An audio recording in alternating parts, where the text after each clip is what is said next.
बिस्मिल्लाहिर्रहमानिर्रहीम। अस्सलाम वालेकुम students, I am Mohammad Fawad Malik. Students, हम चैप्टर नंबर 16 के शॉर्ट क्वेश्चंस कर रहे थे, जिसमें फर्स्ट 5 क्वेश्चंस हमने लास्ट लेक्चर में किए थे। तो आज हम अपना लेक्चर क्वेश्चन नंबर 6 से शुरू करते हैं।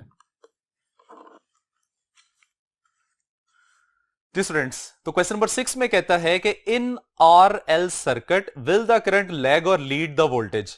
आर एल सर्किट में आपने यह बताना है कि करंट वोल्टेज को लीड करती है या लैग करती है। Illustrate your answer by a vector diagram, और आपने अपने आंसर को एक वेक्टर डायग्राम से भी एक्सप्लेन करना है। तो स्टूडेंट्स, आप लोगों को पता है कि आर एल सर्किट में हमेशा वोल्टेज करंट को लीड कर रही होती है या करंट लैग करता है behind the voltage by an angle of π/2। अगर हम इसकी डायग्राम को देखें तो डायग्राम में this is the vector which is representing V R which is equal to I R M S into R, और ये वो वेक्टर है जो कि रिप्रेजेंट करता है वोल्टेज ऑफ द इंडक्टर। इसको VL से रिप्रेजेंट कर लेते हैं, that is I R M S into XL, where XL is representing the opposition offered by the inductor to the flow of AC। अब हमने क्या करना है, इसका रिजल्टेंट फाइंड करना है। तो वेक्टोरियली आप हेड टू टेल रूल से इसको ऐड करेंगे तो ये वेक्टर VL बन जाएगा, और रिजल्टेंट फाइंड करने के लिए हम फर्स्ट वेक्टर की टेल को लास्ट वेक्टर के हेड से मिला देंगे, जो कि हमें रिजल्टेंट वोल्टेज VRMS देगा, that is equal to IRMS into impedance of the circuit, और इसका एंगल थीटा बन जाएगा, जिसकी वैल्यू हम यहां पे कैलकुलेट करेंगे। तो स्टूडेंट्स, इसका आंसर कुछ इस तरीके से बनेगा। इन RL circuit voltage lead the current. अब स्टूडेंट्स, ये वोल्टेज करंट को कितना लीड कर रही होती है, उसके लिए हम थीटा की वैल्यू फाइंड करेंगे। तो थीटा हमें पता है that is equal to tangent inverse of XL divided by R, और अगर हम इसमें XL की वैल्यू पुट करें which is basically 2πf into L, तो यही थीटा की वैल्यू बन जाएगी tangent inverse of 2πfL divided by R। तो स्टूडेंट्स, वोल्टेज करंट से इतना एंगल लीड कर रही होगी। तो ये हमारे इस क्वेश्चन का आंसर है। अब आइए क्वेश्चन नंबर 7 पे चलते हैं। Since this is question number 7, कहता है a choke coil placed in series with an electric lamp in an AC circuit causes the lamp to become dim। हमारे पास एक AC सर्किट है जिसमें एक लैंप और एक सोर्स ऑफ AC लगा हुआ है। कहता है कि जैसे ही हम एक चोक कॉइल को इस लैंप में सीरीज में ऐड करते हैं तो लैंप की ब्राइटनेस कम हो जाती है। ऐसा क्यों होता है, ये क्वेश्चन का फर्स्ट पार्ट है। सेकेंडली कहता है a variable capacitor added in series in this circuit may be adjusted until the lamp glows with normal brilliance. हम एक वेरिएबल कैपेसिटर को भी इसी सर्किट में सीरीज कॉम्बिनेशन में ऐड करके उसको इस तरह से एडजस्ट करते हैं कि लैंप दोबारा अपनी नॉर्मल ब्राइटनेस या नॉर्मल ब्रिलियंस को अचीव कर ले। Explain how is this possible, और आपने यह भी एक्सप्लेन करना है कि ऐसा किस तरह से मुमकिन है। तो स्टूडेंट्स, यहां पे हमारे पास तीन सिचुएशंस बनती हैं।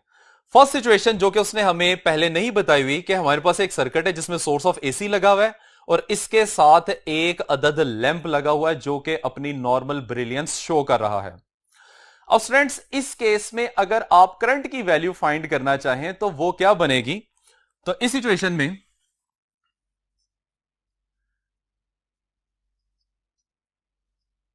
The current in circuit before choke is placed। अब स्टूडेंट्स, अगर आप गौर करें तो यहां पे सिर्फ एक सोर्स ऑफ एनर्जी लगा हुआ है और उसके साथ एक लैंप लगाया हुआ है। अगर हम सपोज कर लें कि resistance of the lamp capital R के इक्वल है, तो फ्लो करने वाला करंट, उसकी वैल्यू बाय ओह्म्स लॉ निकल आएगी I is equal to V divided by R, यानी कि इनिशियली लैंप में से पास करने वाला करंट I के इक्वल है।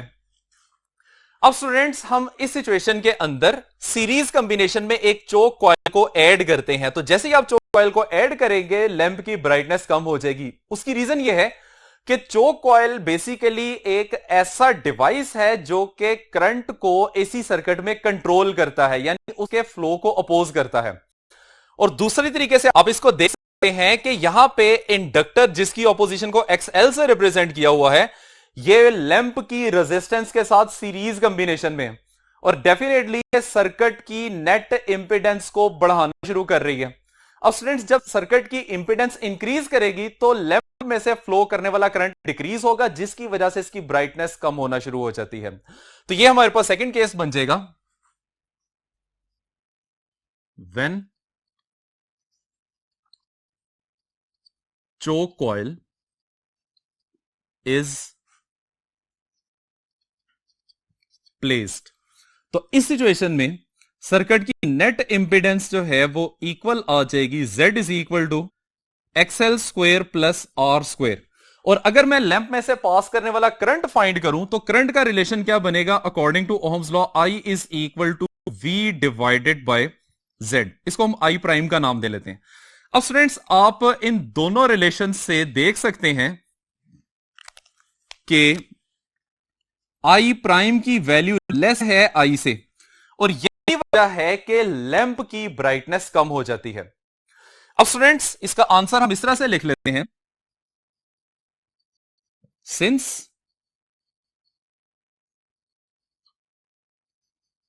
choke coil opposes the flow of AC, so lamp become dim। अब स्टूडेंट्स, चलते हैं क्वेश्चन के सेकंड पार्ट पे, जिसमें वो कहता है कि एक वेरिएबल कैपेसिटर को आप इंडक्टर के साथ या चोक कॉइल के साथ सीरीज में ऐड कर देते हैं।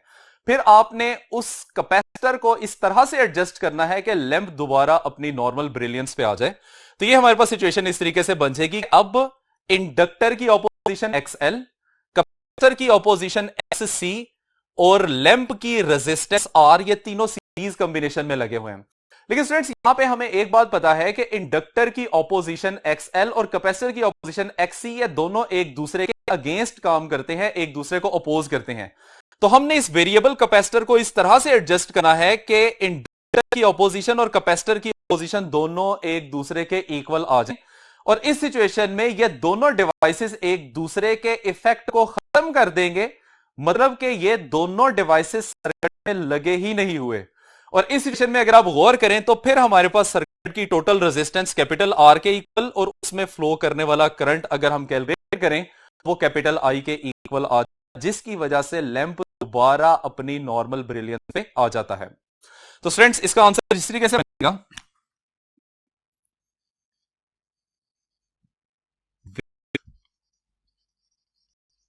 वेरिएबल कैपेसिटर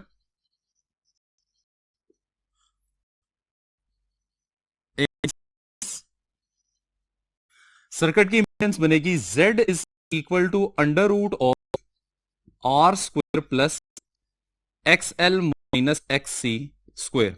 अब स्टूडेंट्स, आपने कैपेसिटर को इस तरह से एडजस्ट करना था कि हम इस कंडीशन को अचीव कर लेते कि XL है XC के, और ये दोनों इक्वल होगी तो इस फैक्टर का आंसर 0 इक्वल हो जाएगा, यानी कि अंडर रूट R स्क्वायर बनेगा। कैंसिलेशन के बाद इंपेडेंस की वैल्यू R के इक्वल आ जाएगी।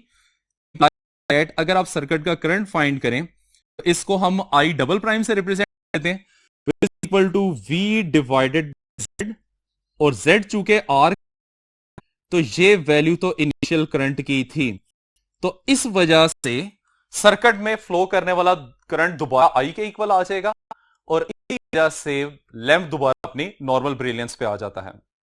आइए स्टूडेंट्स, अब हम क्वेश्चन नंबर 8 पे चलते हैं।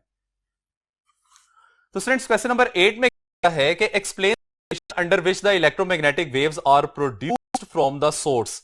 आपने वो कंडीशन बताई है जिसमें इलेक्ट्रोमैग्नेटिक वेव्स एक सोर्स प्रोड्यूस कर सकता है। तो students, electromagnetic waves basically oscillating electric और मैग्नेटिक फ्लक्स होता है, जो कि बेसिकली एक एक्सेलरेटिंग चार्ज पार्टिकल से जनरेट करवाया जा सकता है, या आप कह सकते हैं कि एक ऐसे सोर्स से करवाया जा सकता है जो कि चार्ज पार्टिकल्स को ऑसिलेट करवा सकता हो। तो स्टूडेंट्स, इसका आंसर इसी तरीके से बनेगा, electro magnetic waves or basically oscillating electric flux and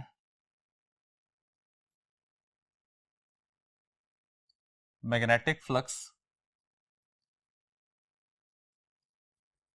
through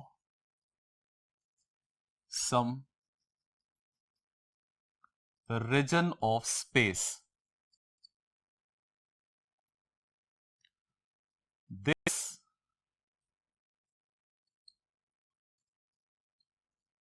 oscillating electric and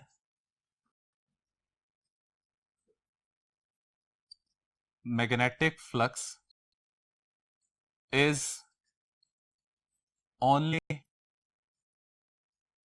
achieved when a charged particle is oscillating, या हम इसे लिख सकते हैं एक्सेलरेटिंग। तो जब भी आप एक चार्ज पार्टिकल को ऑसिलेट करवाएंगे या एक्सेलरेट करवाएंगे, वो इलेक्ट्रोमैग्नेटिक रेडिएशन प्रोड्यूस करना शुरू कर देगा। आइए स्टूडेंट्स, अब हम क्वेश्चन नंबर 9 की तरफ चलते हैं। क्वेश्चन नंबर 9 में कहता है how the reception of particular radio station is selected on your radio set. हम अपने रेडियो सेट के ऊपर एक खास किस्म का रेडियो स्टेशन जो हम सुनना चाहते हैं उसको किस तरीके से सिलेक्ट करते हैं। स्टूडेंट्स, आप लोगों को पता है कि रेडियो में बेसिकली एलसी पैरेलल सर्किट लगा होता है जिसमें कैपेसिटर वेरिएबल यूज किया जाता है। तो स्टूडेंट्स, जब आप रेडियो की नॉब को रोटेट करते हैं तो एक्चुअली आप सर्किट में लगे हुए कैपेसिटर की कैपेसिटेंस को चेंज कर रहे होते हैं, जिसकी वजह से बाय दिस फॉर्मूला सर्किट की रेजिस्टेंस, सर्किट की फ्रीक्वेंसी चेंज होती है। और जैसे ही ये फ्रीक्वेंसी उस सिग्नल की फ्रीक्वेंसी के इक्वल आ जाती है, इस सिचुएशन में रेजोनेंस होना शुरू हो जाती है। और स्टूडेंट्स, आप लोगों को पता है कि रेजोनेंस के दौरान मैक्सिमम एनर्जी एब्जॉर्ब की जाती है और उस एनर्जी के कॉरेस्पॉन्डिंग जो भी इंफॉर्मेशन होती है, जो भी चैनल होता है, आपका रेडियो सेट उसको कैच करना शुरू कर देता है। तो स्टूडेंट्स, इस क्वेश्चन का आंसर पेज नंबर 30 के लास्ट और पेज नंबर 31 के टॉप पैराग्राफ में दिया गया है। और स्टूडेंट्स, क्वेश्चन नंबर 10 बेसिकली इसी चैप्टर का लास्ट आर्टिकल है, जिसमें आपने यह बताना है कि एम्पलीट्यूड मॉड्यूलेशन और फ्रीक्वेंसी मॉड्यूलेशन क्या होती है। तो इसमें स्टूडेंट्स, आप लोगों ने याद रखना है कि 3 चीजें लाजमी होनी चाहिए। जब आप एम्पलीट्यूड मॉड्यूलेशन की बात करें तो एम्पलीट्यूड मॉड्यूलेशन की डेफिनेशन, उसकी डायग्राम और साथ उसकी फ्रीक्वेंसी रेंज। और इसी तरीके से फ्रीक्वेंसी मॉड्यूलेशन की डेफिनेशन, उसकी डायग्राम और साथ में उसकी जो रेंज उसने आपको बताई हुई है, ये आप लोगों ने लिखनी है। तो फ्रेंड्स, ये है हमारा आज का लेक्चर। उम्मीद करते हैं कि आपको समझ आ गया होगा। इजाजत चाहते हैं। अल्लाह हाफिज।